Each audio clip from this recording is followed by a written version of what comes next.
বিষ্ণু সাল্লাল্লাহু আলাইহি ওয়াসাল্লাম বলেন, আনা আউয়ালু মান ইয়ানশাক্কু আনহুল কবর। কিয়ামতের দিন ময়দানে মাহশারে, হাশরের ময়দানে সর্বপ্রথম আমি কবর ফুঁড়ে উপরে উঠে দাঁড়াবো। কে উঠে দাঁড়াবে? বিষ্ণু সাল্লাল্লাহু আলাইহি ওয়াসাল্লাম সর্বপ্রথম কবর ফুঁড়ে উনি উঠে দাঁড়াবেন। এবং হাশরের ময়দানে উনি কোথায় দাঁড়াবেন? ওনার জন্য একটা স্পেশাল জায়গা থাকবে। জায়গাটার নাম হচ্ছে মাকামে মাহমুদ। জায়গাটার নাম কি? মাকামে মাহমুদ। ওইখানে বিষ্ণু সাল্লাল্লাহু আলাইহি ওয়াসাল্লাম মাকামে মাহমুদে দাঁড়াবেন। আল্লাহ তাআলা বলেন, ওমিনাল লাইলি ফাতাহাজ্জাদ বিহি নাফিলাতাল লাক আসা আই ইয়াবআসাকা রাব্বুকা মাকামান মাহমুদা। ওখানে বিষ্ণু সাল্লাল্লাহু আলাইহি ওয়াসাল্লাম দাঁড়াবেন। এবং বিষ্ণু সাল্লাল্লাহু আলাইহি ওয়াসাল্লাম বলেন, আজান শোনার পরে কেউ যদি এই দোয়াটা পড়ে, আল্লাহুম্মা রাব্বা হাযিহি দাওয়াতিত তাম্মা ওয়াস সালাতিল কাইমা আতি মুহাম্মাদানিল ওয়াসিলাতা ওয়াল ফাদিলা ওয়া বা'আথহু মাকামান মাহমুদা আল্লাযী ওয়া'আদতা। এই দোয়াটা যে পড়ে আজান শোনার পরে, বিষ্ণু সাল্লাল্লাহু আলাইহি ওয়াসাল্লাম বলেন, হাল্লাত লাহু শাফাআতি ইয়াউমাল কিয়ামা। কিয়ামতের দিন তার জন্য সুপারিশ করা আমি নবীর জন্য ওয়াজিব হয়ে যায়। যারা পড়েন না পড়বেন, মাকামে মাহমুদে তিনি সেজদায় লুটিয়ে থাকবেন এবং সেদিন তিনি সুপারিশ করবেন। সাহিবুশ শাফাআ, তিনি সুপারিশ করবেন। অন্য কোন নবী সুপারিশের সাহস করে স্পর্ধাও দেখাবেন। আদম আলাইহিস সালাম, নূহ আলাইহিস সালাম, ইব্রাহিম আলাইহিস সালাম সবাই একজন আরেকজনকে রেফার করে, একজন আরেকজনকে রেফার করে, বলবে আমি পারবো না, উনি উনি উনি উনি বলতে বলতে বিষ্ণু সাল্লাল্লাহু আলাইহি ওয়াসাল্লামের কাছে যাবে। মানুষগুলো হয়রান হয়ে যাবে, ক্লান্ত, শ্রান্ত, ঘর্মাক্ত, পিপাসার্ত মানুষগুলো। 50,000 বছর হবে সেই দিনটা, কিয়ামতের দিন।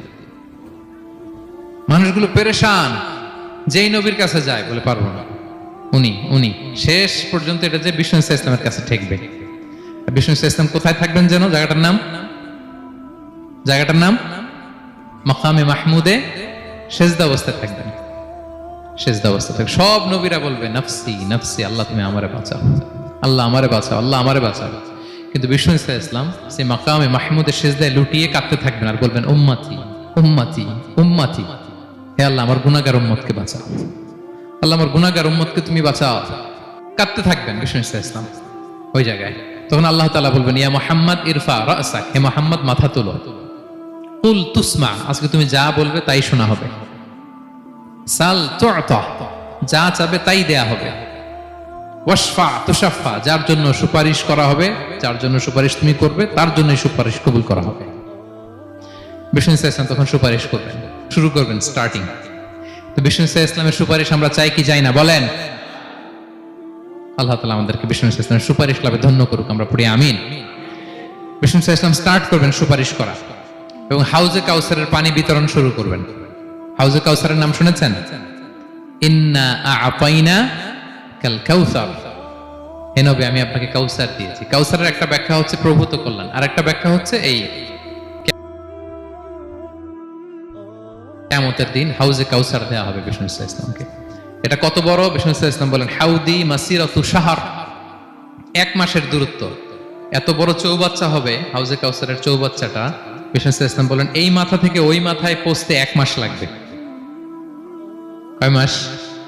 তার মানে সাইজে খুবই ছোট, তাই না? ছোট? আওয়াজ করে বলুন, ছোট না বড়? বিশাল বিশাল বিশাল। হাউজে কাউসারের পানিটা কেমন হবে? মা উহু আবিয়াদু মিনাল লাবান, দুধের চেয়েও সাদা, মধুর চেয়েও মিষ্টি, বরফের চেয়েও ঠান্ডা।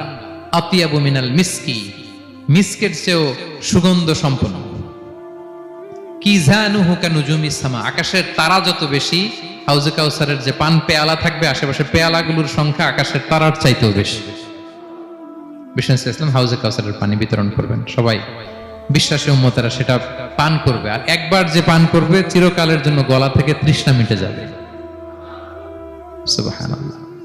একদল এসে বলবে, ইয়া রাসূলুল্লাহ আমাদেরকে দেন, আমাদেরকে দেন। তখন ফেরেশতারা বলবে, ইয়া রাসূলুল্লাহ এদেরকে দিবেন না, কারণ ফা ইন্নাকা লা তাদরি মা আহদাসু বা'দাক, আপনি জানেন না তারা আপনার পরে আপনার দিনকে বিকৃত করেছে। কি করেছে? আপনি যে দিন ইসলাম রেখে গিয়েছেন ওইটা পালন না করে নিজের মন মতো অনেক কিছু ঢুকাইছে, লাফালাফি নাচানাচি, এরকম আছে না নাই? মন মতো বানাই নিছে। হে নবী আপনার পরে মন মতো তারা ইসলাম পালন করেছে, বিকৃত করেছে, আপনি তাদেরকে দিবেন না। নবী সাল্লাল্লাহু আলাইহি ওয়াসাল্লাম দিতে যাবেন, যখন এটা শুনবেন বলবেন, সুহকান সুহকান লিমান গায়্যারা বা'দি, দূর হও দূর হও, যারা আমার পরে আমার রেখে যাও দিন ইসলামকে বিকৃত করেছো, তাদের জন্য হাউজে কাউসারের পানি নয়, দূর হও। ফিহি আবারিকুল যাহাবি ওয়াল ফিদ্দা, যে পান পেয়ালাগুলো এগুলো made of silver and gold, সোনা রূপা দিয়ে তৈরি। সুবহানাল্লাহ বলেন। সুবহানাল্লাহ। আমরা যেন বিষ্ণু ইসা ইসলামের হাত থেকে নেয়া সে হাউজে কাউসারের পানি খেয়ে সেদিন আমাদের তৃষ্ণা নিবারণ করতে পারি। প্রিয় ভাইয়েরা, সর্বশেষ বিষ্ণু ইসা ইসলামের সর্বশেষ যে ফিচার সেটা হচ্ছে বিষ্ণু ইসা ইসলাম বলেন, আনা আউয়ালু কারিই বাবিল জান্নাহ, I am the first one who knock the door of paradise. আমি হচ্ছি ওই ব্যক্তি যে সর্বপ্রথম আল্লাহর জান্নাতের দরজায় যে নক করবে। বিচার শেষে সর্বপ্রথম জান্নাতের দরজায় নক করবে কে? বিষ্ণু ইসা ইসলাম।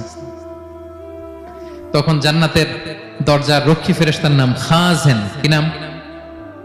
সে বলবে মানিল কারি, who is knocking the door? তখন বিষ্ণু ইসা ইসলাম বলবেন আনা মুহাম্মদ রাসূলুল্লাহ, আমি মুহাম্মদ রাসূলুল্লাহ বলছি। তখন খাজেন বলবে আহলান ওয়া সাহলান, আপনার জন্যই আমি অপেক্ষা করতেছি। আল্লাহ বলে দিয়েছেন আপনার আগে কারো জন্য যেন জান্নাতের দরজা খোলা না হয়। বিষ্ণু ইসা ইসলাম তার বিশাল উম্মতে মুহাম্মাদীকে নিয়ে জান্নাতের ভেতরে প্রবেশ করবেন। আমরাও যেন সেই সৌভাগ্যবান কাফেলার ভেতরে থাকতে পারি।